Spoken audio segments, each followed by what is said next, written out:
Hi, Jane. Thanks for coming in today. Hi, So, tell me a little bit how you've been doing. I'm doing all right. Can you tell me a little bit about how your week has been?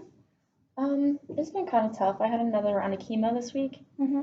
um, which made me kind of like sad and depressed more than usual. Um, I lost a little bit more hair, which makes my self-esteem feel really low. And like my friends hang out all the time, and like I know they hung out this week, Mm-hmm. but I just didn't. I couldn't go, Right. which just adds to it. Just missing out on a bunch of stuff that I'd normally be able to do.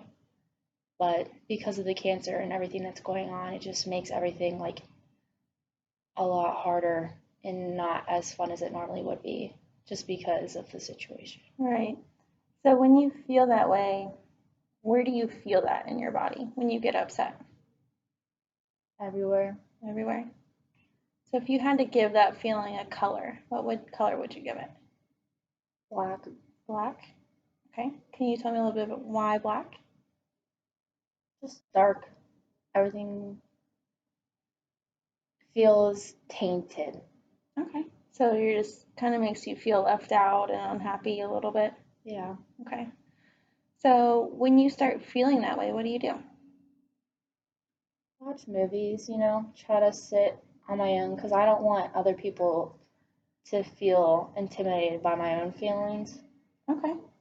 So I don't want to put anyone else's mood down just because I'm feeling sorry. Okay. So do you think that if you hung out with your mom or your sisters that they would be sad because you're sad? I think so. Yeah. I feel like they feel a lot of the pain that I feel. Okay. So they're very sympathetic. Yeah, and I don't want them to feel that way. Right. And we don't want our loved ones to be sad. So Hmm. that's understandable.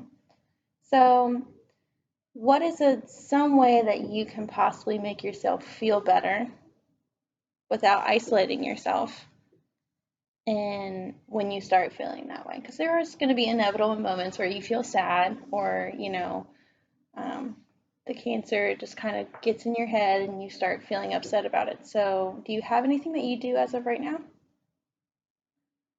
I mean, sometimes I try to go for walks, That's good. but after chemo, I'm just so exhausted. That's a very fair point. So, besides that, I don't really know. Okay. Well, I have something in mind if it's something that you would like to try. Okay. Sure. So, what it's called, and don't knock it by the name, but it's called Heart Hug Mindfulness. I know it sounds a little bit cheesy, but just bear with me, okay?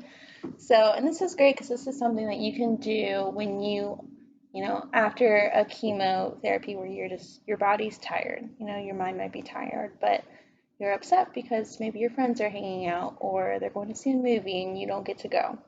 So, I want you to do this technique with me, okay? If you feel uncomfortable, just let me know, Okay. okay? So, it's a very quick and easy mindfulness practice, but what it does is kind of recenter your focus into being in the present. So, um, there may be things going on around you that make you upset, but trying to focus on just something that makes you grateful in this present moment. Okay? Okay. So I want you to start off just get in a comfortable position, whatever that might be. Okay? And then I want you to just take a really big deep breath in through your nose and out through your mouth. I want you to do two more for me. And as you're breathing, I want you to picture your heart expanding and then getting smaller with your breaths. So picture that visually and then do two more.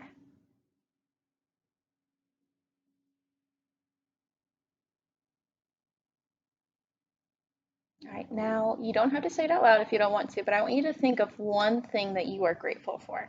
That could be a person, it could be a place, it could be a thing, maybe something that somebody gave you that means a lot to you, or it could even be a feeling. So just think of one thing. So let me know when you're ready.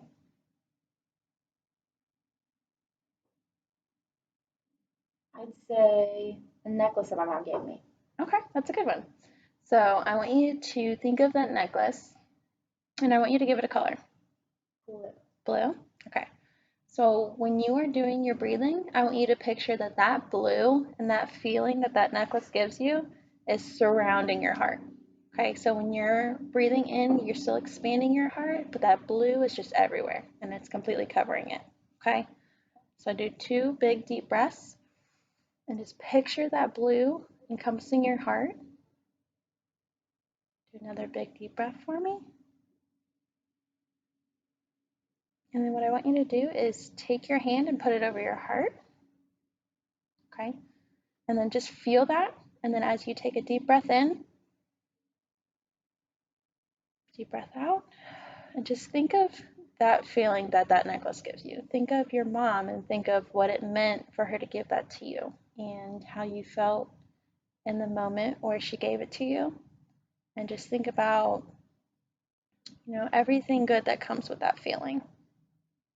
So there may be times where we're upset and there may be times where we can't help what's going on around us, but we can definitely help what's going on in our heads. So whenever you feel down or you feel depressed, just give that physical touch of your own heart and then your mental and your breathing. And I just want you to try that. Okay? Good. What do you think about that? It's actually kind of working. A little bit? I was kind of apprehensive about it. Yeah, I mean, the name kind of does it for me. It does. It was good. It was good. So the heart hug approach is, they could reword it a little bit to make it a little less cheesy. But when next time you're feeling a little bit down, sometimes those feelings arise and they're not good, they're not bad, but it's just how we feel. Mm-hmm. So when it comes up, I want you to do that. Okay, so that's something you can do whenever you want. And it's also something if you're with a large crowd and thoughts may come into your head, you can just do like a little like this. You can feel your heart. Okay, and it just settles you just a little bit. Okay? All right, so next time I want you to practice that and then I want to know how it goes. Okay. Okay, thanks for coming in, Jane. Thank you.